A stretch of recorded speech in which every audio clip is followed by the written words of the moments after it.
Donc que le nom de l'Éternel soit béni. Amen. Mon frère, quand on se voit, c'est la tchatch. Ouais, Nous allons tchatcher pour Dieu, pour Jésus être béni comme papa au chauffeur. tout à fait. Bon, et voilà, l'année 2022 est terminée comme ça avec tout ce qui s'est passé dans le monde profane et dans l'église. Bon, on est là.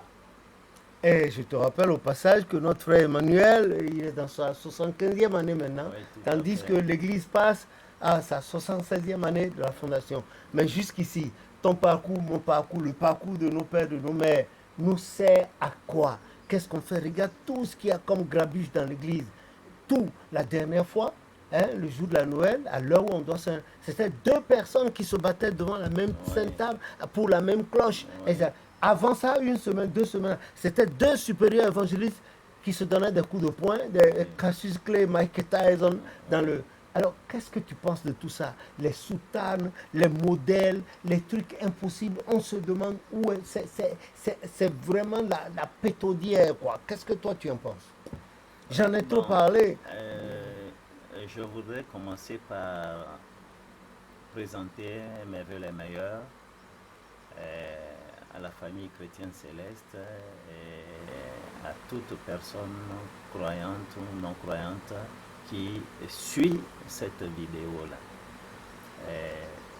Que cette année soit une année d'ouverture pour vous. Amen. Que cette année soit une année de Amen. bénédiction pour vous. Amen. Et qu'au cours de cette année, l'Éternel Dieu vous ouvre les écluses des cieux. Amen. Et toi aussi compris. Y compris à nous tous. Et que cette année soit une année d'élévation spirituelle pour nous. Amen. Et que la santé soit notre partage. Amen. Nous en avons besoin pour pouvoir continuer En l'œuvre effet. que l'Éternel nous a confiée. En effet. Et nous disons merci de nous avoir permis de voir l'année 2023. Donc, gloire à l'Éternel Dieu. Alléluia. Maintenant, pour revenir au sujet de notre Église, de la situation globale de notre Église, il faut faire un bilan sur l'évolution de notre Église. Je ne sais pas si nous devons parler de l'involution ou bien de l'évolution de l'Église. Mais le bilan à faire, nous devons pouvoir cibler, faire un bilan sectoriel. Je vous rappelle que nous sommes en présence du supérieur évangéliste Amouzou Théo, chef adjoint, c'est ça, hein? Oui. Chef adjoint du diocèse du Togo et en même temps secrétaire général du diocèse depuis des décennies avant d'être avancé à ce rang-là. Donc la parole est toujours à toi. Alors, nous disons qu'il faudrait faire un bilan sectoriel. La mission confiée à l'Église est de 3 ordres. Il y a la mission morale, il y a la mission sociale et il y a la mission lévitique. Alors, par rapport à la mission morale, quel bilan pouvons-nous faire? Par rapport à la mission sociale, quel bilan pouvons-nous faire? Par rapport à la mission lévitique, quel bilan pouvons-nous faire? Et globalement, dans son ensemble, quel bilan nous pouvons faire? Alors, si on essaie de segmenter le bilan et les constats, alors donc ça nous permettra de bien comprendre parce que tous les secteurs ne sont pas négatifs. Il y a des secteurs positifs là-dedans. Le premier secteur, c'est le bilan moral. Et le bilan moral, ça consiste en la relation entre le chrétien et l'Éternel Dieu. La relation personnelle individuelle entre l'Éternel, le chrétien et l'Éternel Dieu. Donc, c'est une relation verticale. Le bilan social, ça concerne la relation entre frères de même obédience et entre frères des autres obédiences et entre frères créatures de l'Éternel Dieu. Et ça, c'est la mission sociale. Le bilan dans ce contexte-là aussi doit être fait. Et il y a la mission lévitique. La mission lévitique, le Lévitique concerne l'adoration, le rituel de l'adoration. L'adoration, quel bilan pouvons-nous faire là également? Et de manière globale aussi, quel bilan pouvons-nous faire? Pour revenir au premier secteur, le bilan moral, nous disons aujourd'hui que l'Église se multiplie. Et on en parle à l'échelle planétaire. On en parle à l'échelle planétaire. Aujourd'hui, l'Église a gagné les 5 continents. Et à partir du moment où l'Église gagne les 5 continents, elle n'est plus Église, mais elle devient une mission. Aujourd'hui, si nous devons cataloguer notre Église, nous dirons la mission de l'Église du christianisme céleste. Alors, la densité démographique également s'accroît. Bien sûr. Au point où, aujourd'hui, notre Église est en passe, en densité démographique, de rattraper, de dépasser l'Église catholique en densité. C'est une grande vérité. Les autres églises n'en parlons plus. Alors, quel est le bilan que nous pouvons faire dans ce secteur-là? Le bilan est mitigé. Le bilan est mitigé parce que, dans un premier temps, la relation personnelle qui devait lier le chrétien céleste à son Dieu créateur, cette relation-là n'est plus empreinte de franchise, n'est plus empreinte d'humilité, n'est plus empreinte de fidélité.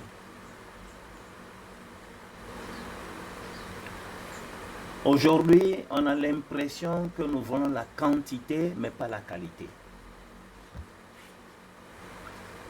Il n'y a plus la qualité parce que nous constatons aujourd'hui que dans la relation avec Dieu, il y a le syncrétisme. Bien sûr. Dans la pensée, dans les faits. Dans la pensée et dans les faits, il y a le syncrétisme. Aujourd'hui, nous constatons qu'il y a un refroidissement de la foi en Dieu et à son Fils Jésus-Christ. Qu'est-ce qu'il faut faire, Papa Théo? La conséquence, c'est ce que nous évoquons. Mais qu'est-ce qu'il faut faire? Quelle approche de solution pouvons-nous apporter? Il n'y a que 2 choses.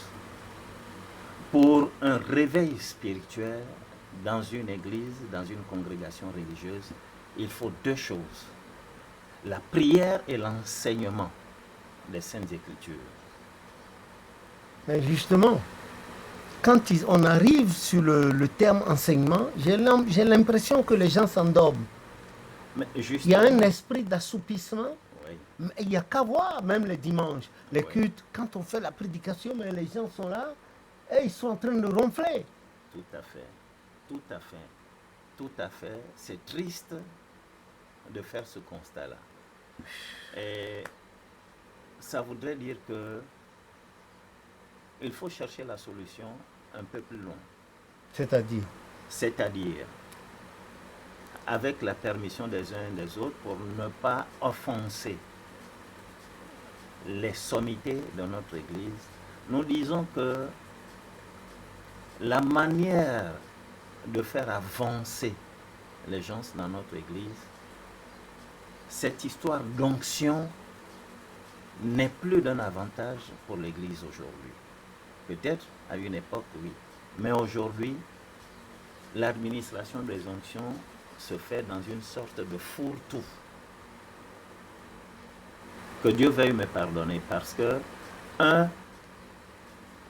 au niveau de la base, les chargés qui doivent présenter les fidèles en promotion pour l'onction, on constate du copinage, on constate du laisser-aller. Non, même avant le copinage, c'est des gens qui n'ont pas reçu un encadrement.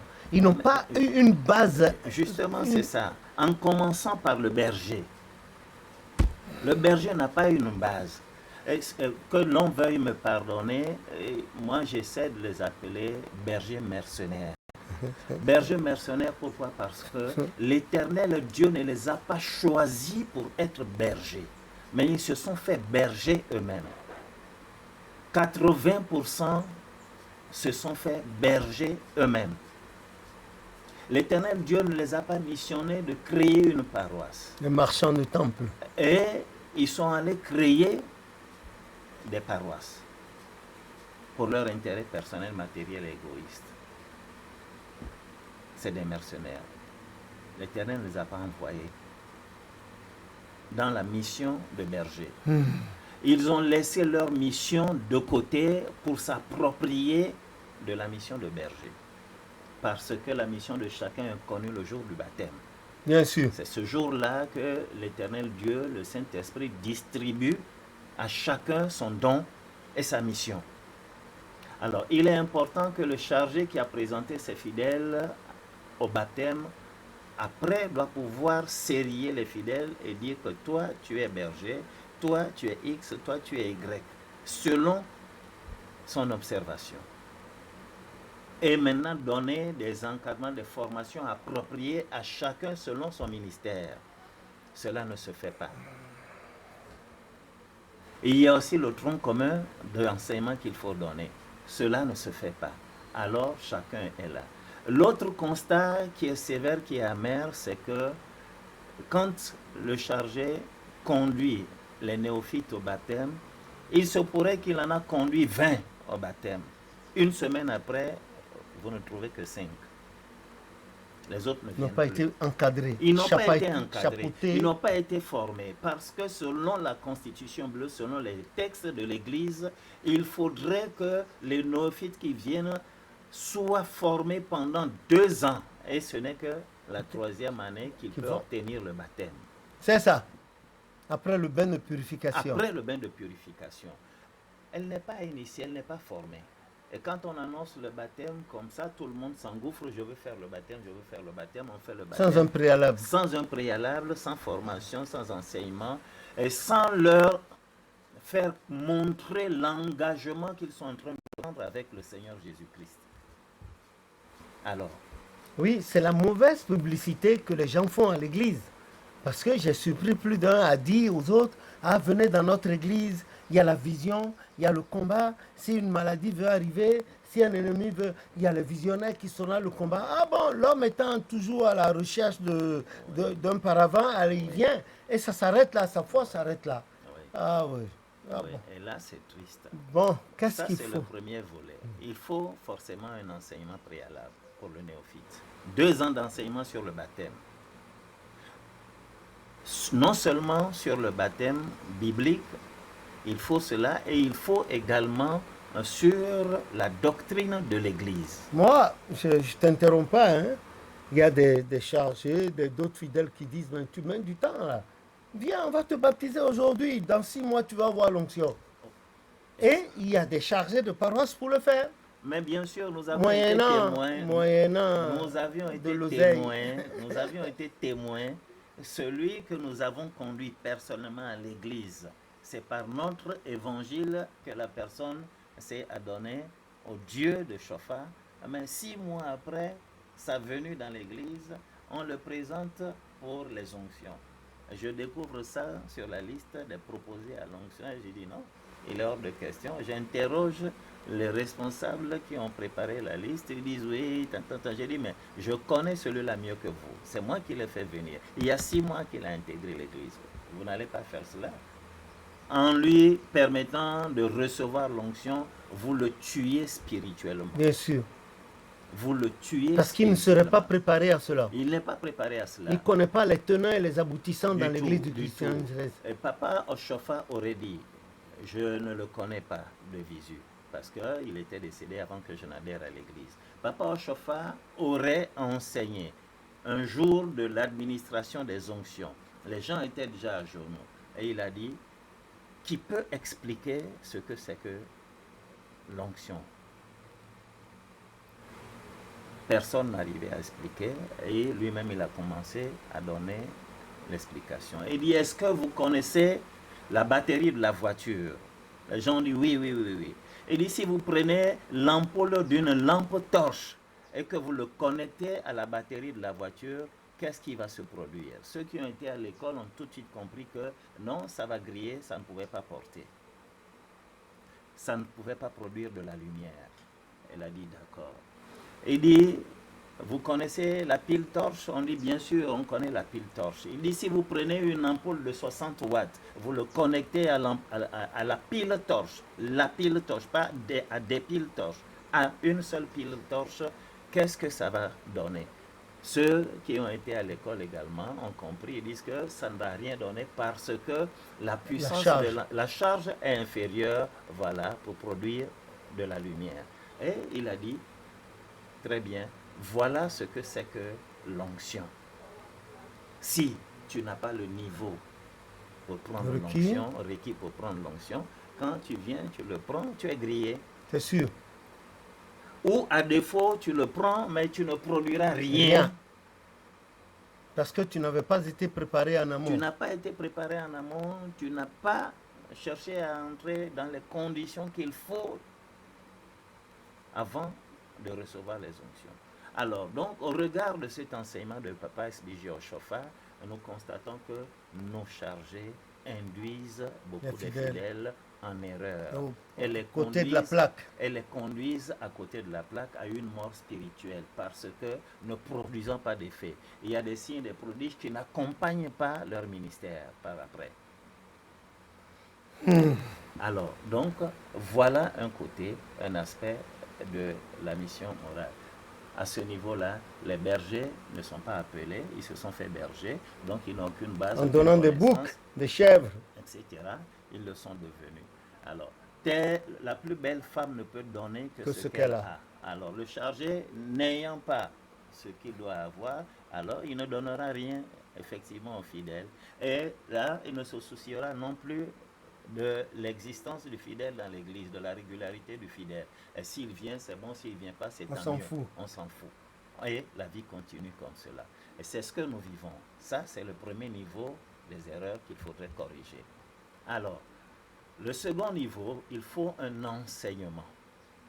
Mais justement, les gens ne veulent pas de l'enseignement. Oui, ils ne veulent pas de l'enseignement parce que nous avons fait miroiter cette histoire de grade. Nous avons fait miroiter cette histoire de grade et nous savons que le caractère humain, c'est de se faire voir, c'est de paraître. Bon, dis-moi, au vu de tout ça, dis-moi brièvement, parce que le temps va passer, est-ce que tu préconiserais quelque chose parce que je ne vois pas comment ça peut s'arrêter. Oui, il faut. Il y a tellement de pasteurisants dans l'église, il y a tellement de chefs. Il faut ça. Qu'est-ce qu'il faut? Il faut ça. Il faut d'abord mettre en place une formation. Oui, mais qui? Mais justement parce que ceux qui ont la mission de l'enseignement ne sont pas détectés dans l'église. Et on ne leur permet même pas de s'exercer. Mais quand bien même comme le commandement n'est pas unifié au sommet de l'église, la chose me semblerait un peu difficile, compliquée. Oui, compliquée. C'est moi qui réfléchis comme ça. Il faudrait que cela vienne d'en haut.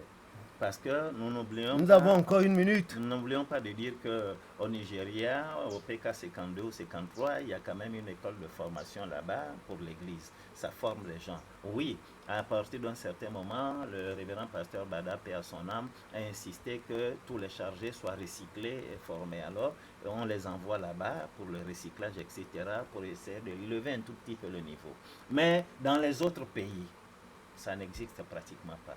Et certains, pour se faire un outil de travail, une certaine compétence, ils vont étudier dans les autres églises, baptistes et que sais-je encore. Et ceux qui reviennent, reviennent. Mais ceux qui n'ont pas la carrure avant de s'aventurer dans ce secteur-là, ils sont happés par le système mis en place là dans ces églises-là. On dit non, l'église dans laquelle vous venez, ce n'est pas une belle église, c'est ci, c'est là, etc. Parce que celui-là qui est là, il ne peut même pas expliquer son église. Il ne peut pas savoir pourquoi il est en soutane. Il ne sait pas ce que ça veut dire la soutane et ce que la soutane apporte comme bénédiction spirituelle. Il ne connaît pas. Il ne sait pas pourquoi il marche les pieds nus. Il ne peut même pas l'expliquer. Ce n'est qu'au regard de quelques textes bibliques, mais il ne peut pas l'expliquer scientifiquement et spirituellement.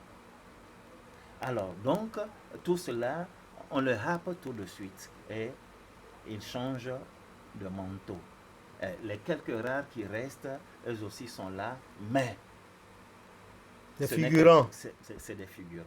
Alors donc, l'Église en souffre énormément. Et tout cela, ça rejaillit jusque dans les autres domaines, De la les vie, autres oui. secteurs de la mission de l'Église. Et c'est ça. Mais celui qui n'a rien dans sa gibecière, on l'envoie en mission d'évangélisation. Qu'est-ce qu'il ira dire? Rien, absolument rien. Rien. Il va baragouiner. Et Rien. encore, par hasard, il peut trouver encore des gens plus fêlés que lui en face Bien de plus, lui. justement. Et qui vont essayer de le terrasser, lui dire non, mais voilà. Justement, c'est ça. Alors, Bon, donc, c'est papa. une occasion qui nous est donnée. Il faudrait que nous revenions sur ça Ok. à d'autres occasions. Ok, bon, vous venez d'entendre, nous venons d'entendre écouter papa Amouzou Théo qui a expliqué par détail, avec force détail, bon, ce qu'il entend de tout ce qui se passe. Nous sommes là, nous naviguons à vue. Avec une petite foi, nous demandons à l'Éternel de nous fortifier la foi, de nous aider, de leur donner la vie, la santé, à nous tous d'ailleurs, que ça continue. Vous qui allez écouter, suivre visualiser cette vidéo, nous vous demandons, au nom de Jésus-Christ, de la faire connaître largement autour de vous et que nous nous retrouvions encore sous peu. Nous lui disons merci à moi aussi, à Dieu qui nous a permis ce grand jour-là. Nous lui disons infiniment merci à vous, infiniment à la mémoire des pères Chofa et Ansou, maman Yaman et consort, les papas Sivanero, les mamans Django, les papas Gouto Nyanga et consort ici dans ce diocèse, maman O Gaba Hélène, qui est quand même une grande figure historique. Voilà. Et à lui, papa Amouzou, à papa Banka, qui est le chef de diocèse en chef, et lui qui était déjà secrétaire diocésain depuis des lustres, avant d'être encore, etc. Nous remercions tous les dirigeants de ce diocèse, les autres diocèses, et nous vous demandons d'en prendre la graine et de faire fructifier ce que nous avons commencé. Donc tout à l'heure, à 19h, on sera en live, comme tous les jeudis. J'ai fait faire un référendum pour savoir ceux qui aimeraient qu'on participe en Zoom ou qu'on continue en live. Bon, on le saura tout à l'heure à partir de 19h, soit 18h ici, 18h GMT, bon, local, merci. Donc, papa Mouzou, j'arrête à 22 minutes 36 secondes et je te remercie infiniment. Je remercie l'Éternel Dieu au nom du Christ notre Sauveur.